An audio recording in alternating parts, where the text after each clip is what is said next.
After a while, we finally have a new One Piece opening, and although One Piece opening 23 was one of my absolutely favorite of all time, which involved the Dreaming On song, this new opening in the form of opening number 24 is still really great. And today in this video, I'm going to break down everything which happens here because hilariously enough, there's something very unexpected which is happening here. I mean, traditionally for the last couple of years, all the One Piece openings have been having major manga spoilers for the anime only fans. But I think this time around, and I feel like this is for the first time actually, even the manga readers might be getting some major spoilers for what is about to happen in the future of the series. And I'm going to talk about all of those things in depth, but before that, a major mandatory manga spoiler warning for all the anime only fans. If you're an anime only fan, you have been warned because we are going to see a lot of manga content, and in fact a spoiler for the manga readers as well, because it seems like there are going to be spoilers for the manga itself. I mean, things which have not happened yet, they might also are being shown here via this particular opening, and we have some information about it as well as to why it is happening. Some of the animators on Twitter have actually clarified that they were advised or they were told to include these particular scenes by the direct and basically by the higher ups of the company, so it has to have some particular meaning. Moreover, I also want to clarify here one particular fact that just because something has happened in the opening doesn't mean it is going to take place in the series. We have seen in the past that there are many instances of moments which have taken place in the opening, but they have not really happened. Some of the most famous ones being Sanji versus Kizaru. But beyond that, hello and welcome to WhyZ, and today we are going to talk about One Piece opening number 24, which is titled Paint. But before that, if you're new here, then please consider subscribing to our channel since I do weekly anime and manga related content along with a bunch of other stuff. With that being said, let's just jump into it. Now, before we actually begin the breakdown of every single scene, I just need to give a huge round of shout out to all the amazing and talented animators and storyboard artists and all the people basically involved into making this particular opening, because this looks absolutely fabulous. This is just goddamn beautiful. And it's the very same watercolor-like aesthetic which was specifically used in episode 982, and I'm just so happy that we are getting to see this art style once again. I mean, art style or animation style, whichever one you want to call it. But basically, the opening begins with the focus on the straw hat. We know the implications of the straw hat, the importance it holds into the overall series, and how we still do not have any particular clue about what that huge giant straw hat represented into the cave of Imusama. So the focus upon the straw hat yet again symbolizes all of those things, and beyond that we get to see Luffy who is grasping for the straw hat, and after that we actually get a very interesting panel involving the Yonko, and along with them there's one more character, one specifically interesting character who is none other than Rock's D. Zebek. Now this is most likely directly taken from a manga panel which is about to happen in the anime. It has not happened in the anime yet, but if you're a manga reader, you definitely know what I'm trying to talk about. It is the panel where how high your roof is going to be. It's most likely going to be a prelude to this particular scene. And just after that, at the 8-second mark, bam, something huge, a major manga spoiler is thrown into our faces, and that is the hybrid form of Kaido. Honestly, when I saw it for the very first time, I was not able to guess it, but a couple of seconds later it clicked me that okay, this is a very light color, this is not the regular color scheme of Kaido, it's on a very pastel blue like color, and then I was reminded that okay, this might be the hybrid version of Kaido, the hybrid form of Kaido, and I went back to that particular scene, and yes, it is indeed the hybrid form of Kaido which has been revealed in the anime for all the anime only fans. Big spoiler number 1. And after that we get the name drop of One Piece, and we can actually see some characters in this particular opening sequence wherein the name drop for the series comes up. There's Marco and a couple of other characters. Furthermore, we get a close-up shot of all the straw hats together, and at the same time we get to see something interesting which is none other than Onigashima, which is it seems like it's currently flying in the sky accompanied by the flame clouds. Now again, this is something which has been directly taken from the manga, that is, Kaido has lifted up the island of Onigashima and he has decided to drop it into the mainland of Wano, that is into the flower capital. We don't exactly get to see Momo in his dragon form yet, but we definitely see the flame clouds which are holding up this island.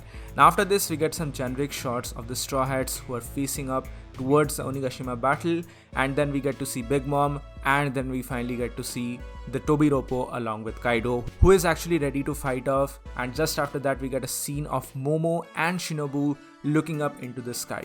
Now here the juxtaposition of the shot is very interesting because Momo is still in his child form, but just moments later we get to see a huge beam which is aimed directly towards the flower capital.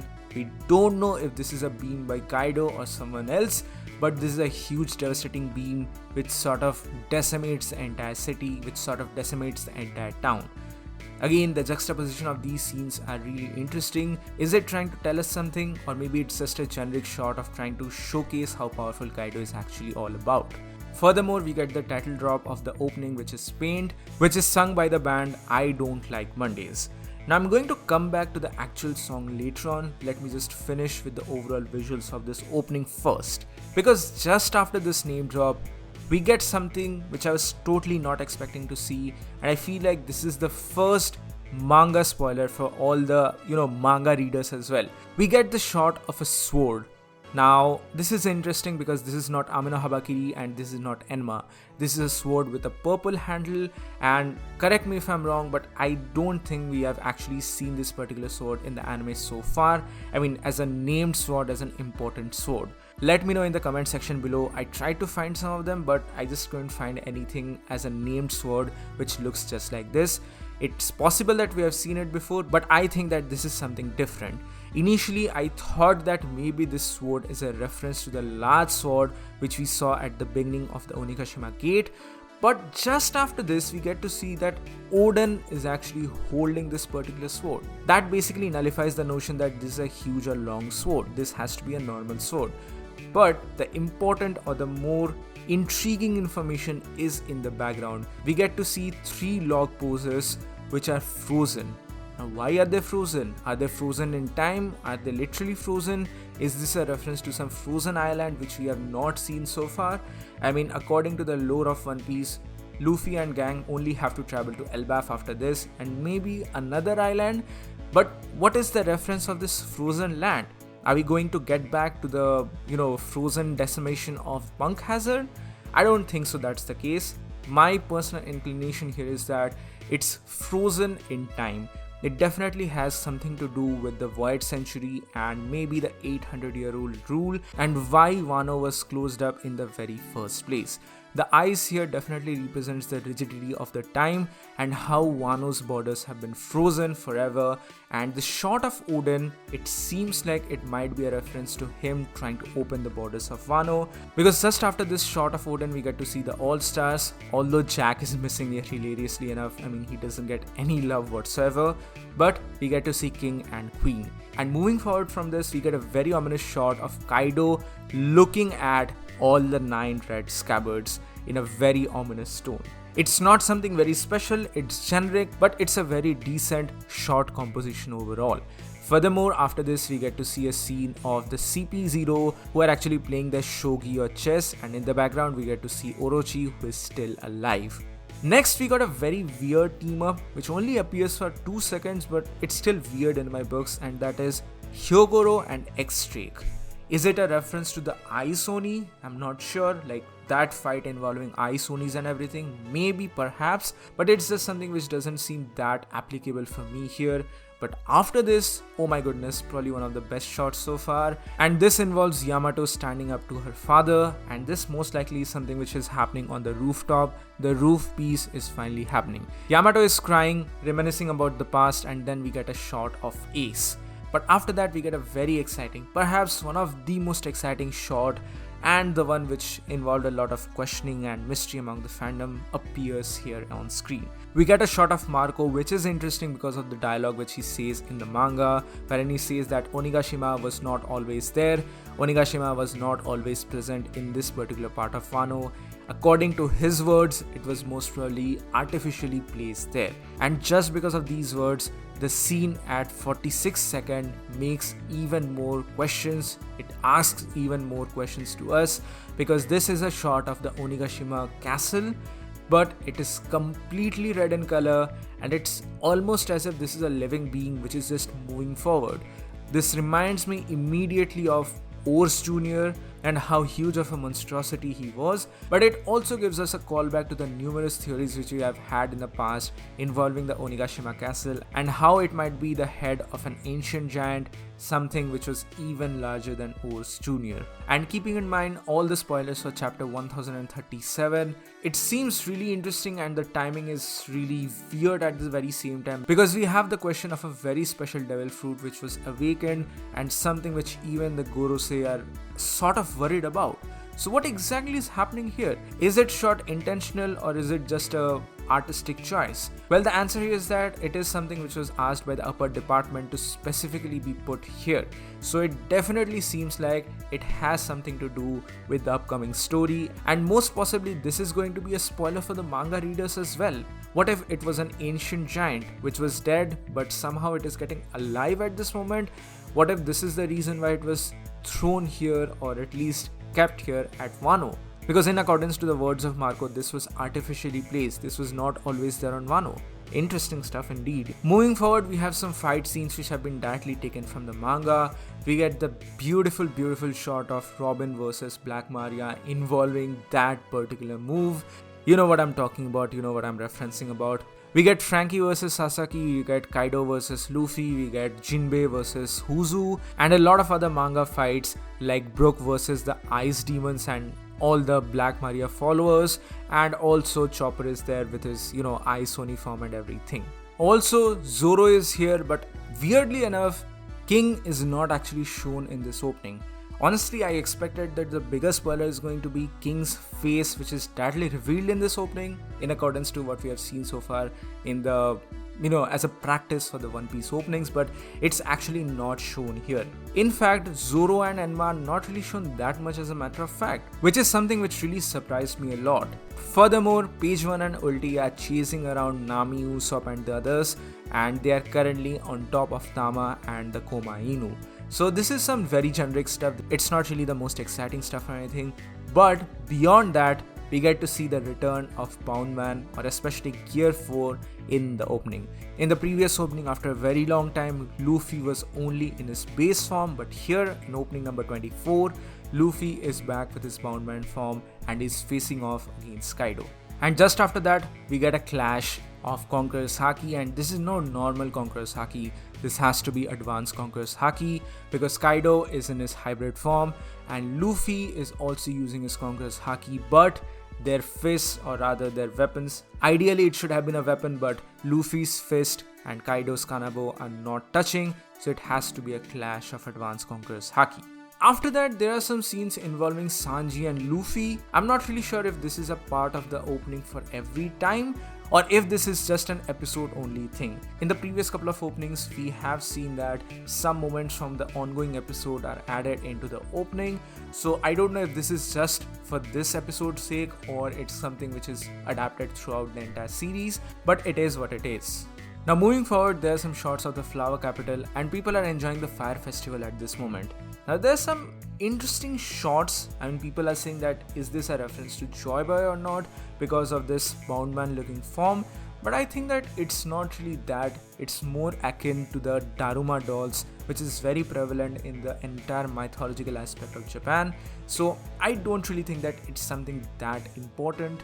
I might be wrong here, it might very well be a reference to the Joy Boy and how he spreads joy across the people, and that is actually the reference which is being shown here in the opening, but my personal thought is that this is just a reference to the Daruma doll, and we have seen something like this in the past in Skypiea as well. Now at the 1 minute 23 second mark, there's a very exciting shot of Kaido in black and white who is engulfing the moon, and that moon has a shadow or a figure of none other than Odin. Is this a reference to NL? Is this a reference to Lunarian clan? Is this a reference to Skypiea and the entire theory about how the Lunarian clan has come down from the moon? This is going to give fire to the Lunarian clan heritage scene and all the theories which encompass it. The moon is definitely a huge part of the One Piece mythology, everything that involves Skypiea and the sun god Nika. Talking of the sun god Nika, we actually see the infamous shot of Luffy drowning in the water, and we get the moment where he is communicating with everyone via the voice of all things. We don't exactly get to see the crew of Law, but Law and Kid do appear as they are giving a hand to Luffy and throwing him into the sky so that he can finally face off against Kaido. It would have been better if this was Zoro and Sanji, but I think that it makes more sense for them to throw him because Luffy is waving at his crew because the Sunny is also, soaring across the sky. Then we get a very wholesome shot of the entire crew with even Jinbei and Luffy just laughing off. This gives me very old school One Piece vibes, and the opening ends with Sunny Go just soaring across the sky. Now, honestly, the overall opening is good in my opinion. The animation is absolutely amazing. The shot selections are really interesting, and there's obviously a lot of spoilers accompanied it. But if I'm being honest here, I think that this opening would have made much more sense, or at least an opening of this vibe and this fashion would have made much more sense if we were in the first act of Wano or perhaps the early second act of Wano. An opening like this doesn't really fit well in my opinion with the ongoing roof piece and the final leg of the war. Opening number 23 was a much fierce song with Luffy and the others facing off, and there was not really a moment of wholesomeness in that particular opening. I mean, this is not the first time when we are getting something like this. This happened during the Paramount War as well, but it is what it is. I just wanted to share my opinion. As an opening, I'm gonna say that this is really good. Even the song is actually decent. It's not my favorite by any means, because opening 23, or rather Dreaming On, was just having a special place in my heart. But if we are seeing this opening as a singularity, I'd say that this song is pretty good. But just as I said before, this is just too wholesome for a fierce finale looking like thing, especially now that we are moving into the final leg of Wano. But it is what it is. This is One Piece opening number 24 called Paint. And honestly, one thing which really surprised me was the lack of Carrot. Carrot is totally not present in this opening at all. I don't know what to say. I mean, sure, she's not really a huge part of the manga at this moment, but I thought that maybe she was going to be a part of it. This is definitely going to give rise to the Yamato versus Carrot debate as to who is going to be the next Straw Hat. But I don't know about y'all. I thought that maybe Carrot should have been a part of this opening. So what do you guys think about all of these things? Please do let me know your thoughts in the comment section below. Do you think that this opening contains spoilers for even the manga readers, or this is just there for the sake of being there and we shouldn't really think much about it? Let me know your thoughts in the comment section below. This is it for today, guys. Thank you so much for joining in. Please give this video a thumbs up if you like it, share it with your friends, and subscribe to the channel for more. Join the channel membership for some very cool perks and features. Join the Discord server for more. I'll see you all on the next one.